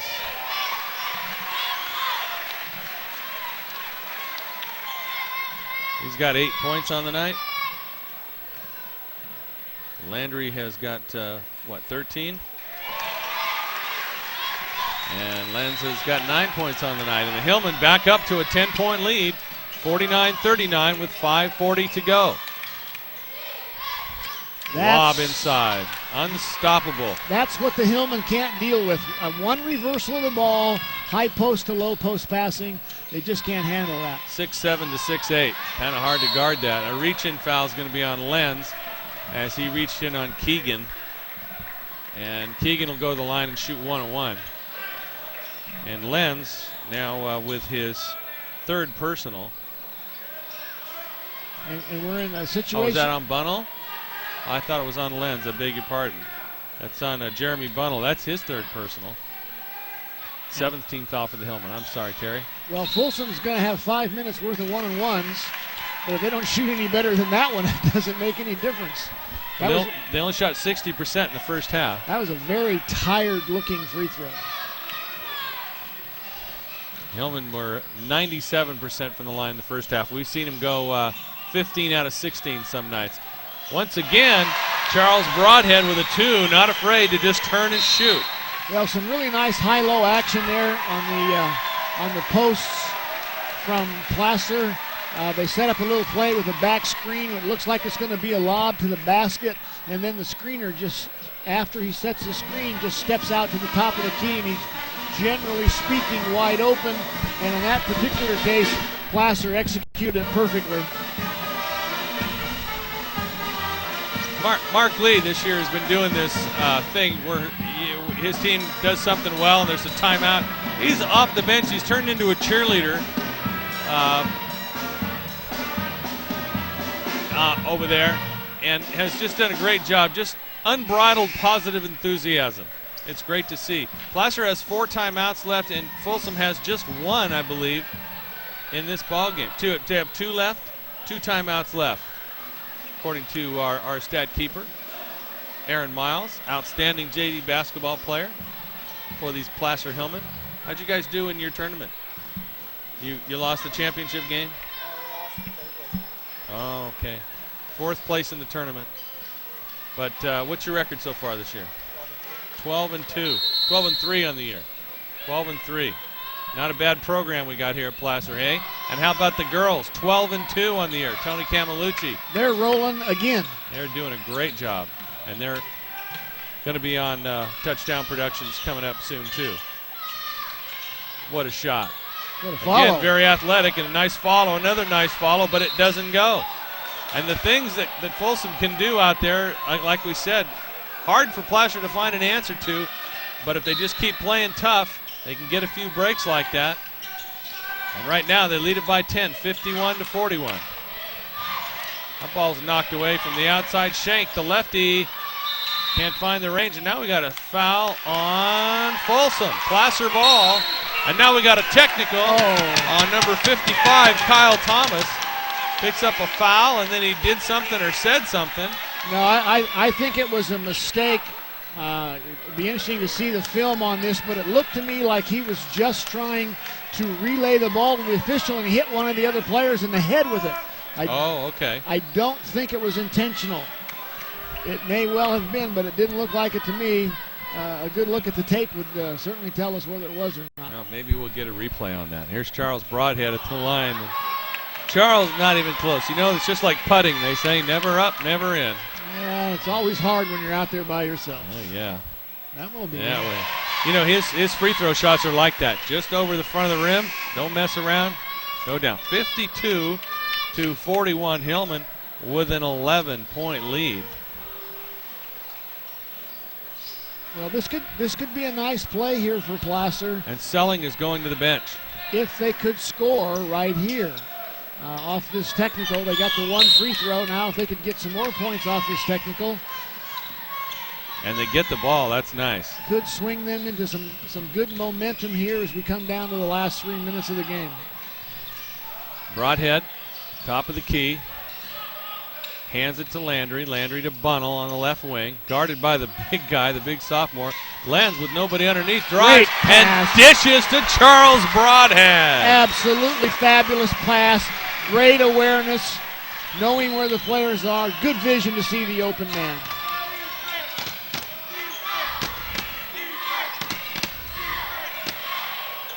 Shank gets to the rim, but the ball doesn't go in.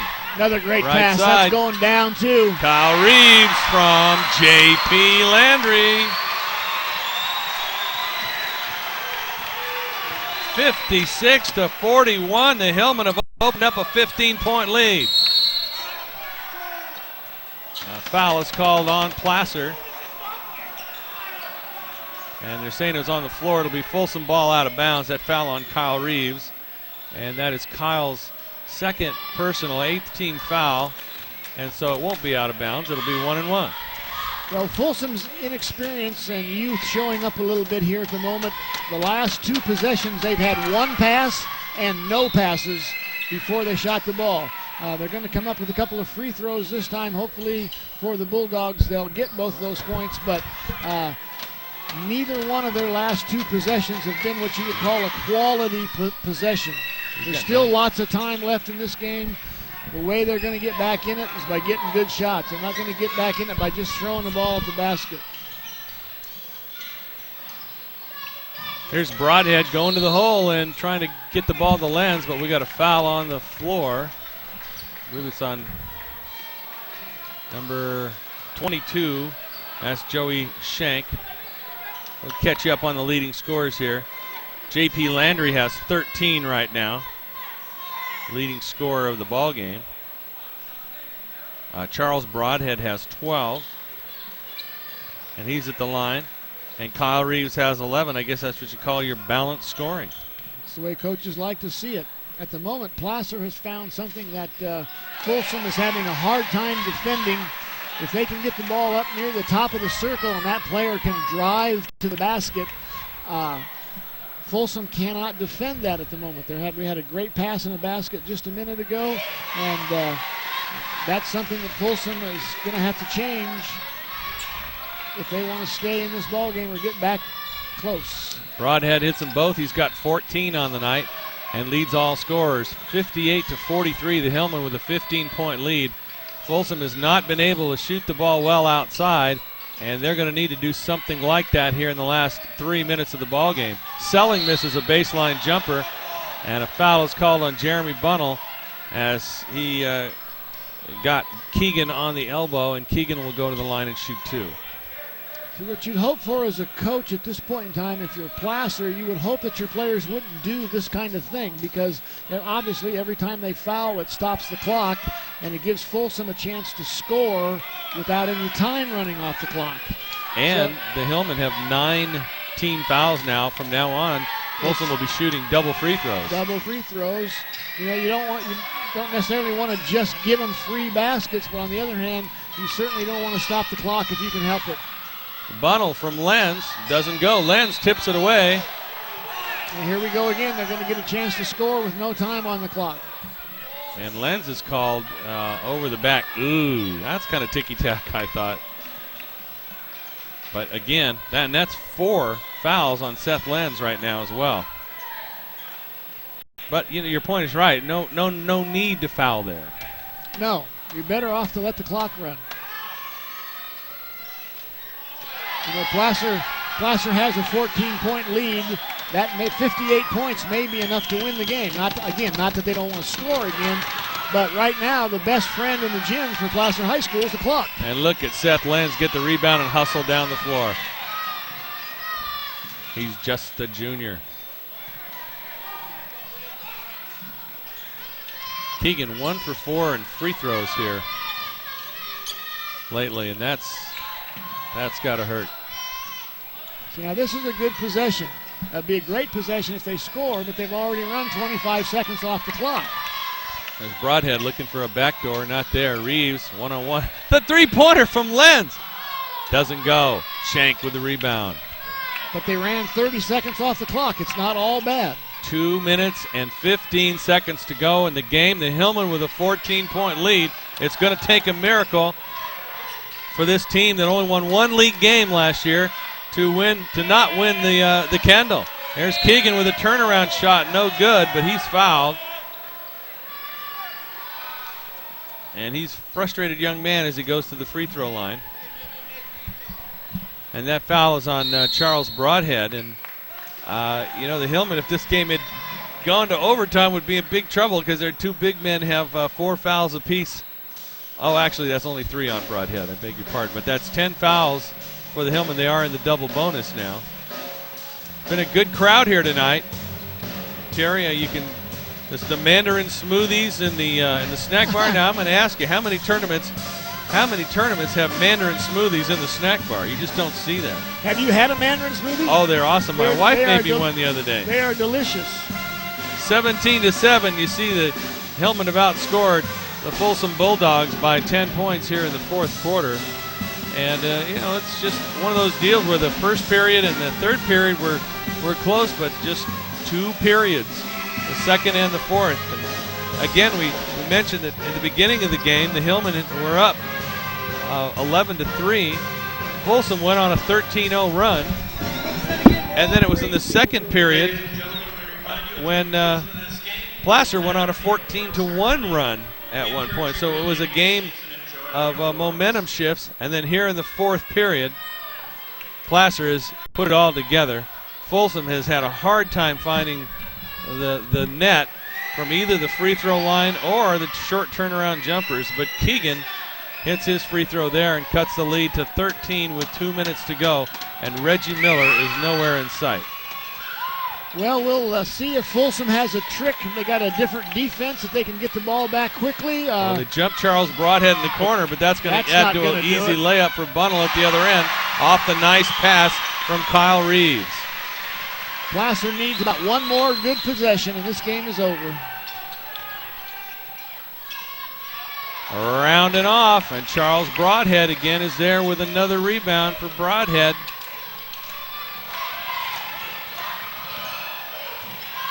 Great hustle play by Folsom. Nice job by Mike Selling on the floor to pick up the loose ball. He's got to be all tournament. It's all tournament in my book. Ari Ivantosh from Colfax made it, as did Chris Ballinger from Colfax, made the all-tournament team. And again, not being able to find the hole. Folsom has just had a tough time getting the ball to go down tonight. And that's been the story here in this fourth quarter. The Hillmen have a 15-point lead, 60-45, with 1 minute and 2 to go. And we said it at the top of the show, I don't know a coach who can get a team scouted any better than Mark Lee, with his assistant Dave Thompson. Nate Sweezy over there on the bench as well, the JV coach. I mean, they just see it all, and they've seen Folsom play enough. They know what they do well and what they don't do well. And if a team beats you with what they don't do well, you tip your cap to them. That's all you can do. You're exactly right, Pete. And Placer has mixed up their defenses enough this evening to be a little bit confusing. Folsom had a couple things that they could hurt them with, but Placer was able to take that away, at least for periods of time. And all in all, Placer has played the better game. 3 steals in a row for Kyle Reeves. Broadhead with the free throw. He's got, 15 points on the night? Aaron, wake up here, buddy. 15 now. Are we paying that kid or what? Unfortunately, no. He's worth it, though. 16 on the night for Charles Broadhead. What a fun young man that guy is to watch play basketball. For only being a sophomore. Going to see some subs coming in here in a little bit as Keegan gets the turnaround jumper to go. Wouldn't be surprised if Mark Lee calls a timeout here just to get players in. And there's Broadhead, and he does call a timeout. And it's not he's not rubbing it in to call a timeout with the 64-47. He's rubbing it in because he's got about 5 kids that are going to go into the ball game right now, so they can say, I played in a Kendall Arnett championship game. And you know what? They'll say it for the rest of their lives. You That's bet right. They will. I'm going to make sure we get their names here. It may be, they may say I just played for a minute, or they may just say I played for 3 quarters, but they played and they contributed, and that's the thing that matters. And if you're a basketball player in Auburn, you get to play in the championship game of the Kendall Arnett, you pretty much are in basketball heaven. Terry, who scored that last basket? Didn't see. All right. It was Charles Broadhead. He's got 18 points on the night to lead all scorers. It's Aaron Pombo, number 3. Matt Underwood, number 33. Nick Martin, number 15. James Kirby, number 15. And number 44, Ben Roberts, a junior. Oh, and Jason Robinson as well, number 42. Jason Robinson is in there. All Sierra Foothill League wide receiver last year. 15, James Kirby. And that ball is knocked away, and a foul is going to be called on Ben Roberts, I believe. On 44, Ben Roberts. Obviously his first personal, and at the line will be number 50, James Malone. Yes, he did play a little bit last night. When they had a player foul out, he had to come in as the extra big man. For Folsom, they also have Scott Landon out there, number 12. And number 45, Kevin McCullough. And number 25, Scott Giaconchetti. And the Hillmen with 17 seconds to go. It's a mere formality. Here's James Kirby. Look at that crossover dribble. Up. Oh, and then he turned it over. Bad luck. Yeah, but look, he's right back and playing defense. And I thought there was an off elbow that went to Kirby, but they called James for the foul on that. And he's all right. He's in the book. Hey, I'm in the book. I'm in the book. I got a foul. I'll get my name in the paper. That's right. Well, I don't know about that, but be in the box score. That's great. It just shows you what this tournament means to the kids in this town, and Mark Lee knows that. just to get them a few precious seconds in the Kendall while they're there, and their friends are up here behind them, rooting for them. It means everything to them. Hey, if you foul, you get to play a little longer. That's right. And there's Robinson. Has the ball stolen away, intercepted from the wide receiver, but he comes behind and gets it back. And he's going to shoot the ball. Oh! If that baby had gone in, it'd have taken the building down. I think the roof would have leaked. Yeah, it would have leaked everywhere. Got some happy boys over there in green and gold, Peter. We certainly do. Very happy boys. And they're shaking hands, and we're going to stick around here because they're going to announce the all-tournament selections from these two squads. I invite you to remain seated for the award ceremony, which will begin in just a few minutes. Mike Duda making the quick announcement. Mark Lee over talking with the Folsom coaches. I think what they like to do is they give a certain number of positions to a team based on how they finish, and they let the coaches pick them. I think that's probably a good idea. Let's go through the scoring for Placer. Leading scorer, and I don't know, maybe the tournament MVP, Charles Broadhead with 18 points. J.P. Landry, I love the way he just takes charge. He's fearless, and I think the team gets a lot of energy off of him. He had 13 points. You got the steals and stuff for me, Aaron, here? I want to see how many steals J.P. had. He had 2 steals on the night, had a few rebounds, a few assists. Kyle Reeves came up big with 11 points, 7 points in the first quarter, got the Hillmen off to a great start. And the Hillmen really needed Kyle Reeves early, and they got it. He also came up with 5 rebounds. He had 4 assists and 3 steals. Kyle Reeves, a big night, getting it done somehow for the Hillmen. Jared Kuykendall had 3 points. Seth Lenz had 5 points. Only 3 points on the night for Seth. Okay. Seth had 6 rebounds. And Brett Watson, 4 points and 5 big boards off the bench. Brett Watson, great job. This is the second place trophy being awarded here. As you see Mike Selling, number 35, and that's Joey Shank in the white shirt. Outstanding players. Here comes the all-tournament team from Greg Robinson. From Folsom, Mike Selling. Mike Selling. Big 6'7" senior forward. A wise choice. Outstanding game again tonight. Second from Folsom, Joel Keegan. Joel Keegan had a little trouble finding the hole, but he was huge. 2, 4, 6, 8. He had 11 points on the night. Leading scorer for the Bulldogs. Well, he's just Kyle Reeves, all tournament, you bet.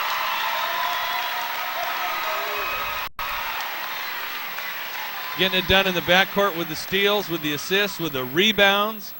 Also from Placer, Seth Lenz. Seth Lenz played hurt last night. He was sick. He came through. He's just a junior. And as Tom Barry said, maybe not the most skilled basketball player at this point, but he's come so far, and he is going to get even better. The Better Life Foundation Award for Placer Outstanding Player, 2004 recipient, J.P. Landry. J.P. Landry. That's an excellent choice right there. 13 points on the night. We talked about the veteran leadership, his fearless approach, and he really did lead this team. Broadhead had 18 points, but that man right there took over.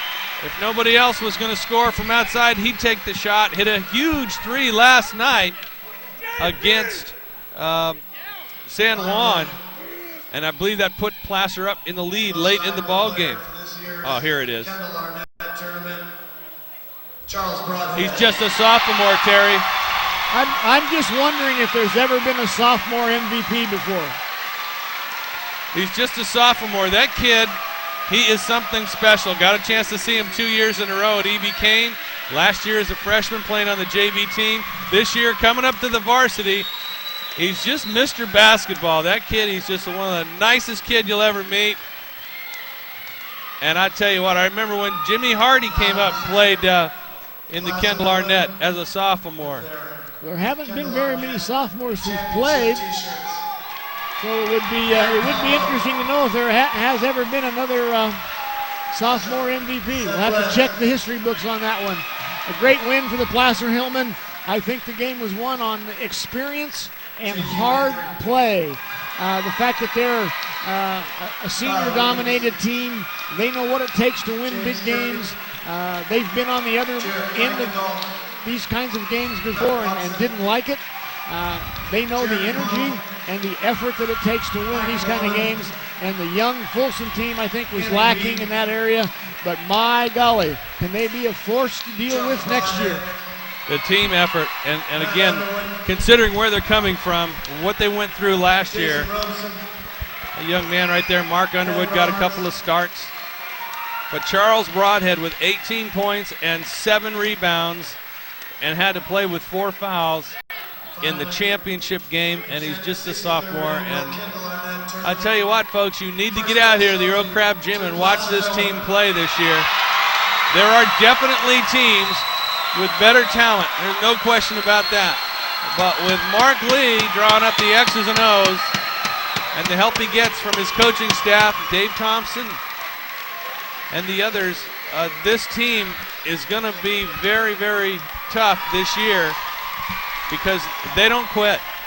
And that they're just fun to watch, win, lose, or draw. The cheerleaders are going to go over right now and give them a little something, candy goodies or whatever, and the band's going to play the Placer High School song. Thank you all for coming. And it's a nice thing to see. Last year, there weren't too many smiles after the ball games here at Placer High School. And this year, I think we're going to see a few more. The regular season, the preseason is over. The league season begins next week, next year, if you will, as the Hillmen are going to be taking on Roseville here at the Earl Crabb Gym on January 4th, and they'll be at Wood Creek on the 6th, January 6th. The Placer girls will be home on the 7th of January. You need to come on out to the Earl Crabb Gym and see some of the best basketball in the area, and it's great to see it happening to this team. Terry, they're just a great group of kids, and they're coming over and throwing the candy up into the stands to their appreciative fans. But well, what a great momentum builder going into league. Even though there will probably be some days off, Mark will probably give the kids a chance to rest up a little bit. But when you come off a big tournament win like this, and you're heading right into league, even though you've had some time off, you still remember what it took. You still remember the execution. You still remember how you got to that point, and it will be a huge help in what appears to be an absolute dogfight Sierra Foothill League. And everybody got into the ball game for Placer. Everybody got into the ball game. So we're excited to see the smiling faces, and again, the cheerleaders, a scene we didn't get to see last year, but we want to thank the cheerleaders for getting it all together and coming out here, and the pep band, Tom Douglas and the pep band led by Ashley Leach did a great job. Well, the Foothill game of the week, the 63rd Kendall Arnett basketball tournament, is being underwritten by Liberty Motors and Liberty Motors in Auburn. Owner Gary Alkenbrack, Auburn manager Val Vittigan, along with Gene Smith, are proud to announce the opening of Liberty Motors in Auburn and remind you to drive safely this New Year's Eve. They'll see you on the other side, 2005. Liberty Motors and Liberty Motors in Auburn. Hanson Brothers Construction and HBE Rentals. The entire Hanson family wishes you a Happy New Year. Happy New Year. Top This Truck and Auto Accessories. Chuck Cavros and everyone at Top This Truck support high school sports. Mowell Paint and Glass. The Mowell family is proud of all our football and basketball teams. Taylor Heavy Hauling, Richard and Sheila are proud of their daughter Jill and Placer Lady Hillmen. Walker Office Supplies. The Anderson family loves to watch the accomplishment of our youth. And Touchdown Productions, championship television for the Foothills since 1997.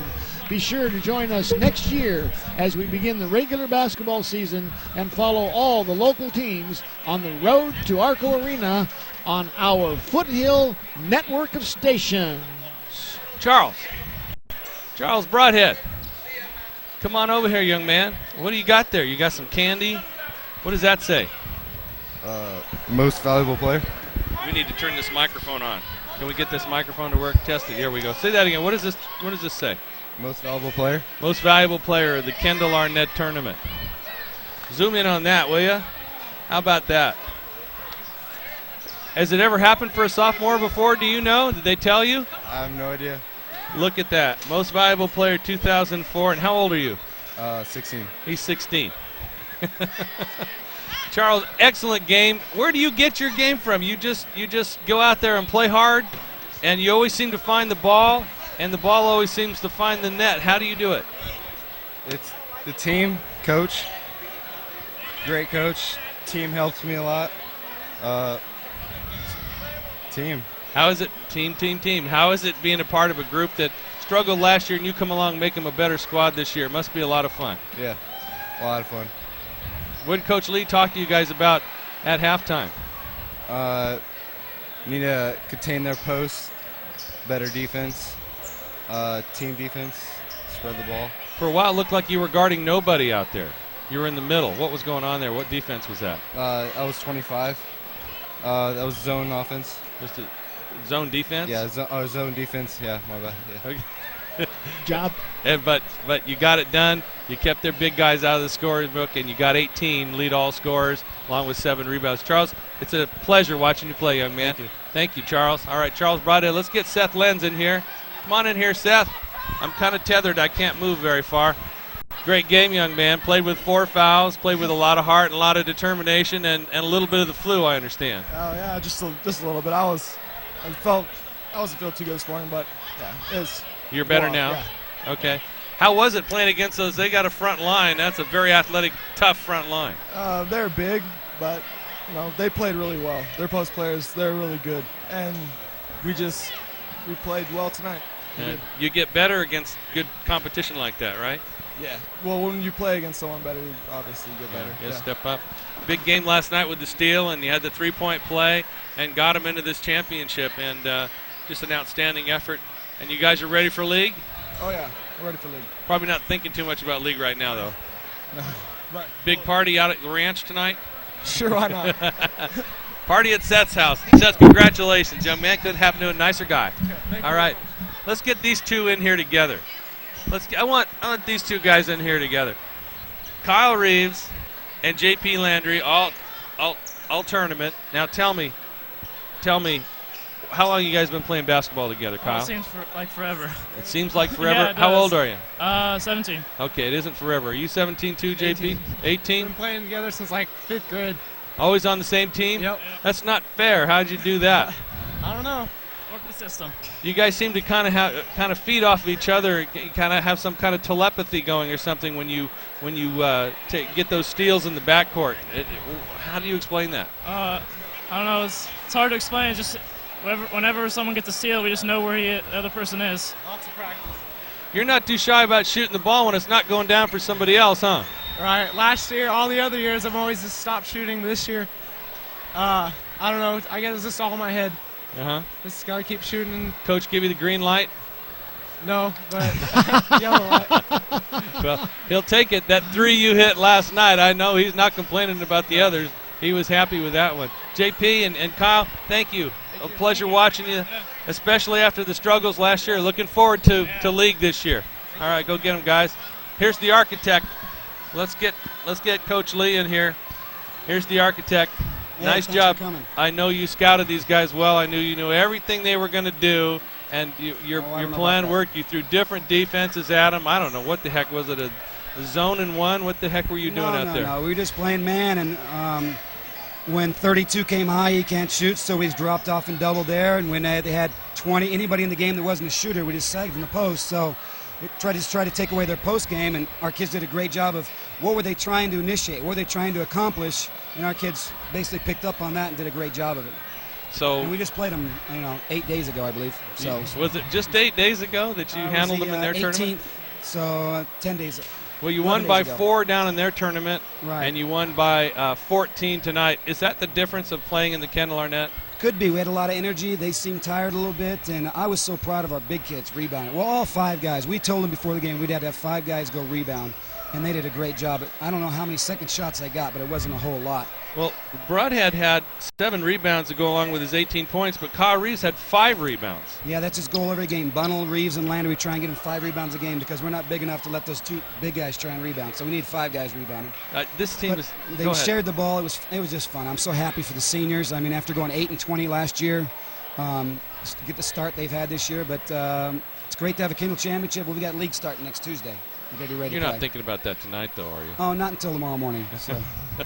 Knowing you probably got everybody scouted by now. It's going to be a tough Sierra Foothill League. Yes, it will. I mean, we looked today. We had 3 teams ranked in the top 15, and then 2 other teams that were in the top receiving other votes. So we've got 5, 6 teams that are all with 8 or 9 wins.